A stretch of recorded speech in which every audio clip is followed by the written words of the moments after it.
മഹാഭാരതത്തിലെ വനപർവ്വം മത്സ്യോപാഖ്യാനം എന്ന അധ്യായത്തിൽ മത്സ്യകഥ കാണപ്പെടുന്നു. ഒരിക്കൽ മഹാഭക്തനായ സത്യവ്രതൻ എന്ന തെക്കൻ പ്രദേശത്തെ രാജാവ് കൃതമാല നദിയിൽ കുളിച്ചു തർപ്പണം നടത്തുമ്പോൾ നദിയിൽ നിന്ന് ഒരു കുഞ്ഞുമത്സ്യം രാജാവിന്റെ കൈയിലകപ്പെട്ടു.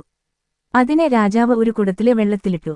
ദിവസം പ്രതി മത്സ്യം വളർന്നുവന്നു. കുടത്തിൽ നിന്നും കലശത്തിലും അതിൽ നിന്നും കിണറ്റിലും അവിടെ നിന്നു പിന്നീട് പുഴയിലും മാറ്റിവിട്ടെങ്കിലും എങ്ങും കൊള്ളാതെ വന്നപ്പോൾ അതിനെ പുഴയിലേക്ക് മാറ്റാൻ നിശ്ചയിച്ചു. അന്നേരം മത്സ്യം പറഞ്ഞു, അയ്യോ മഹാരാജാവെ, പുഴയിൽ എന്നെക്കാൾ വലിയ മുതലകളുണ്ടാവും, എനിക്ക് പേടിയാ.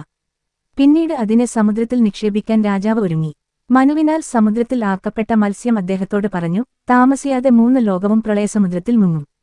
പ്രളയസമുദ്രത്തിൽ അകപ്പെടുന്നതിനു മുൻപായി കെട്ടുവാനുള്ള കയറോട് കൂടിയ ഒരു തോണി ഭവാനുണ്ടാക്കണം. അതിൽ താങ്കൾ സപ്തർഷികളോട് കൂടി കയറണം.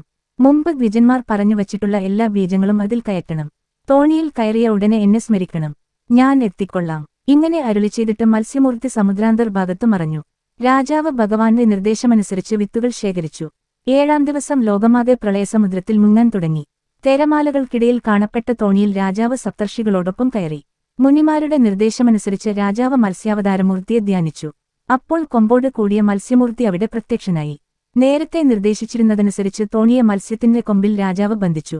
ആ പാശത്താൽ കൊമ്പിൽ കെട്ടിയ മത്സ്യം ഉപ്പുവെള്ളത്തിൽ ഊക്കോടെ തോണിയും വലിച്ചു കൊണ്ടുപോയി.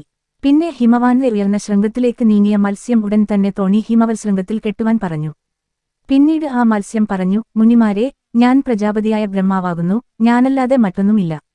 ഞാൻ മത്സ്യരൂപമെടുത്ത് നിങ്ങളെ ഭയത്തിൽ നിന്നും രക്ഷിച്ചിരിക്കുന്നു. വനപർവ്വം മത്സ്യോപാഖ്യാനം. 5. മത്സ്യപുരാണം മത്സ്യമൂർത്തിയെ ബ്രഹ്മാവിനു പകരം വിഷ്ണുവായി കാണുന്നു. മത്സ്യത്തിൽ നിന്നാണ് പുരാണത്തിന് ഈ പേര് ലഭിച്ചത്. മനുവിന്റെ കഥയിൽ നിന്നാണ് ഇത് ആരംഭിക്കുന്നത്.